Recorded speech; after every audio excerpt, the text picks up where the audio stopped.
ആകാശവാണി വാർത്താ വീക്ഷണം. ഭൂകമ്പങ്ങൾ തുടർക്കഥയാവുമ്പോൾ മ്യാൻമാർ നൽകുന്ന പാഠം.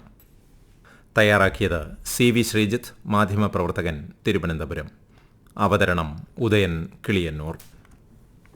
അവസാനമില്ലാത്ത ആഭ്യന്തര യുദ്ധവും അഭയാർത്ഥികളുടെ കൂട്ടപലായനവും ജനജീവിതം ദുസ്സഹമാക്കിയ മ്യാൻമാറിൽ വൻ നാശം വിതച്ച ഭൂകമ്പം.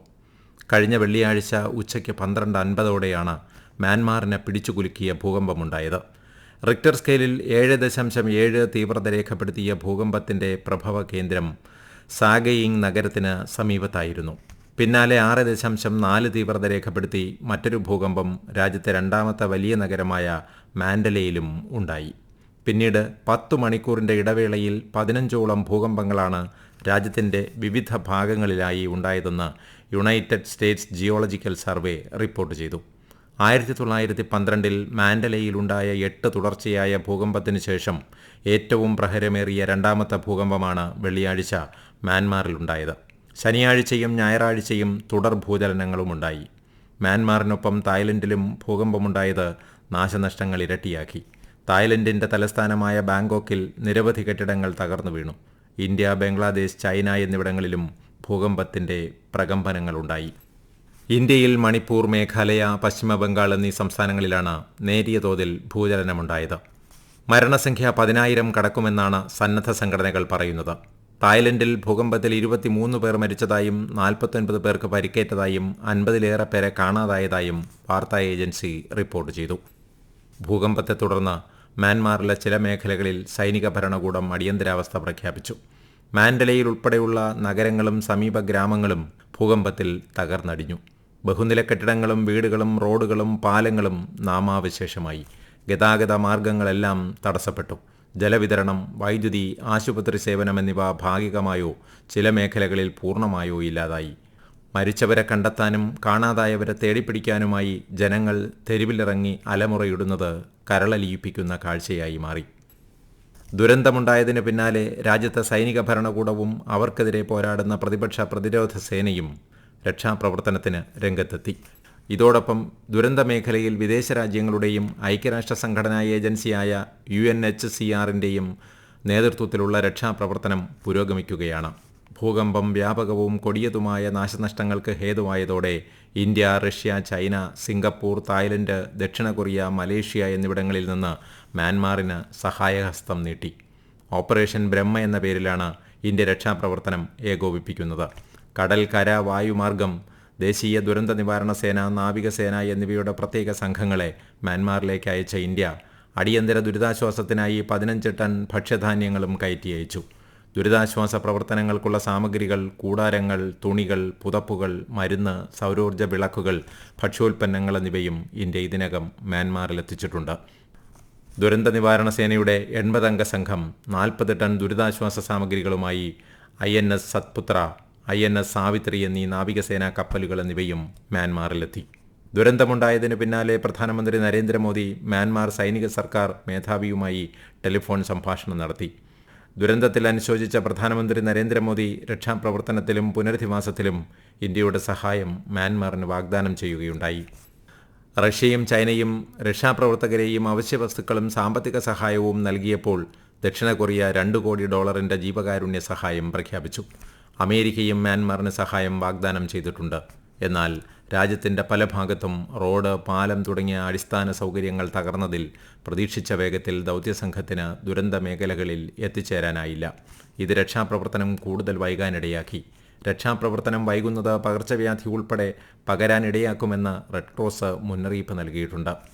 ആഭ്യന്തര യുദ്ധം കാരണം 30 ലക്ഷത്തോളം പേർ അഭയാർത്ഥികളായ മ്യാൻമാറിന് താങ്ങാവുന്നതിനും അപ്പുറമാണ് ഭൂകമ്പം വിതച്ച ദുരന്തം. ഭൂകമ്പത്തിൽ സർവ്വവും നഷ്ടപ്പെട്ട സാധു മനുഷ്യർക്ക് മുന്നിൽ രാജ്യത്തെ സൈനിക ഭരണകൂടവും അവർക്കെതിരെ പൊരുതുന്ന പ്രതിപക്ഷ പിന്തുണയുള്ള സായുധ സേനയും അഴിച്ചുവിടുന്ന അതിക്രമങ്ങൾ അങ്ങേയറ്റം അപലപനീയമാണ്. ഭൂകമ്പത്തിനു പിന്നാലെ 2 ആഴ്ചക്കാലത്തേക്ക് ആഭ്യന്തര യുദ്ധം നിർത്തിവെക്കുന്നതായി പ്രതിപക്ഷ സായുധ സേന പ്രഖ്യാപിച്ചിരുന്നു.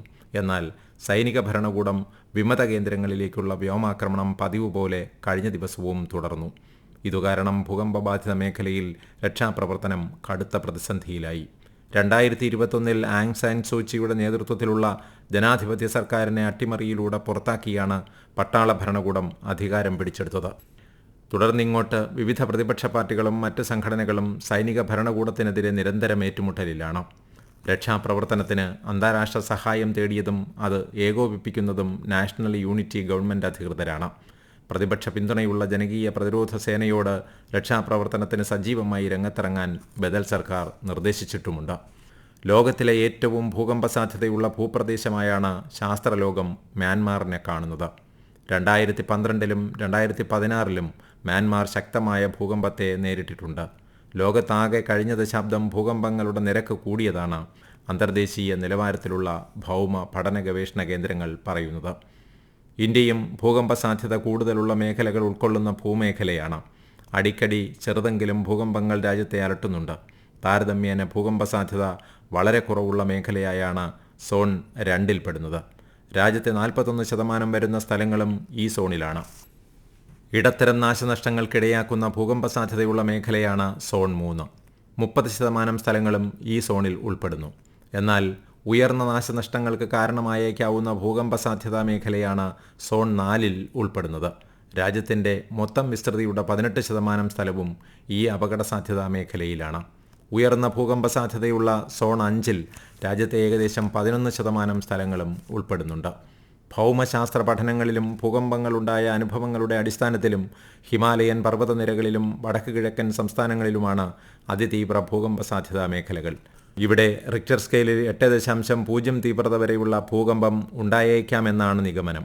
ഡൽഹി, ഗുജറാത്ത്, അസം, പശ്ചിമ ബംഗാൾ, മണിപ്പൂർ, ജമ്മുകശ്മീർ, ബീഹാർ, നാഗാലാൻഡ്, ഹിമാചൽ പ്രദേശ്, ഉത്തരാഖണ്ഡ്, ആൻഡമാൻ നിക്കോബാർ ദ്വീപസമൂഹം, ഹരിയാന, പഞ്ചാബ് എന്നീ സംസ്ഥാനങ്ങളാണ് നിലവിൽ കൂടുതൽ ഭൂകമ്പ സാധ്യതയുള്ള സംസ്ഥാനങ്ങൾ. ഇന്ത്യയിൽ മാത്രം കഴിഞ്ഞ 10 വർഷത്തിനിടെ 2938 ഭൂകമ്പങ്ങളാണ് ഉണ്ടായത്. ചെറുതും വലുതുമായി ശരാശരി 293 ഭൂകമ്പങ്ങൾ പ്രതിവർഷമുണ്ടാകുന്നു. കേരളവും ഭൂകമ്പ സാധ്യതയുടെ വെല്ലുവിളി നേരിടുന്ന സംസ്ഥാനമാണ്. നിലവിൽ സോൺ 3-ൽ ഉൾപ്പെടുന്ന കേരളത്തിൽ 1950-നും 2023-നുമിടയിൽ 60 പ്രധാന ഭൂകമ്പങ്ങളും അതിൻ്റെ ഇരട്ടിയോളം ലഘു ഭൂകമ്പങ്ങളും രേഖപ്പെടുത്തിയിട്ടുണ്ട്. 2000 ഡിസംബർ 12-ന് ഈരാറ്റുപേട്ടയിൽ റിക്ടർ സ്കെയിലിൽ 5.2 തീവ്രത രേഖപ്പെടുത്തിയ ഭൂകമ്പത്തോടെയാണ് കേരളം സോൺ 3-ൽ എത്തിയത്. ഭൂകമ്പത്തെക്കുറിച്ച് മുന്നറിയിപ്പ് നൽകാനുള്ള സാങ്കേതിക വിദ്യയിൽ ശാസ്ത്രം ഒട്ടേറെ നേട്ടങ്ങൾ കരസ്ഥമാക്കിയെങ്കിലും അതിനെ പ്രതിരോധിക്കാൻ ഭൂമിയുടെ ഉപയോഗത്തിലെ ശാസ്ത്രീയ സമീപനം തന്നെ വേണ്ടതുണ്ടെന്നാണ് ആവർത്തിക്കുന്ന ഭൂകമ്പങ്ങൾ തെളിയിക്കുന്നത്. ഭൂമിയുടെ ഘടന മനസ്സിലാക്കിയും അതിന് പ്രഹരമേൽക്കാത്ത വിധത്തിലുമുള്ളതുമായ ശാസ്ത്രീയ സമീപനത്തോടെയുള്ള ഉപയോഗം മാത്രമാണ് ഭൂകമ്പത്തെ നേരിടാനുള്ള പ്രധാന മാർഗം. പ്രകൃതിക്ക് മേലുള്ള അനിയന്ത്രിതമായ കടന്നുകയറ്റവും ആർത്തിയോടെയുള്ള ഉപയോഗവും ഭൂമിയുടെ സന്തുലിതാവസ്ഥയെ വെല്ലുവിളിക്കുന്നതിന് തുല്യമാകുമ്പോഴാണ് ദുരന്തങ്ങൾ പൊട്ടിപ്പുറപ്പെടുന്നത്. ഭൂകമ്പത്തെ പ്രതിരോധിക്കാൻ ശേഷിയുള്ള നിർമ്മാണത്തിലൂടെ ഘടനാപരമായ നാശനഷ്ടങ്ങളും മനുഷ്യനഷ്ടങ്ങളും പരിക്കുകളും കുറയ്ക്കാൻ കഴിയും. ശാസ്ത്രീയവും പരിസ്ഥിതി സന്തുലിതവുമായ രീതികളിലൂടെയുള്ള ഭൂമി ഉപയോഗത്തിലൂടെ മാത്രമേ ഭൂകമ്പം ഉൾപ്പെടെയുള്ള പ്രകൃതി ദുരന്തങ്ങളെ ഒരളവോളമെങ്കിലും മനുഷ്യരാശിക്ക് പ്രതിരോധിക്കാൻ സാധിക്കുകയുള്ളൂ എന്ന തിരിച്ചറിവ് എല്ലാവരിലും ഉണ്ടാകേണ്ടതുണ്ട്. നിങ്ങൾ കേട്ടത് വാർത്താ വീക്ഷണം.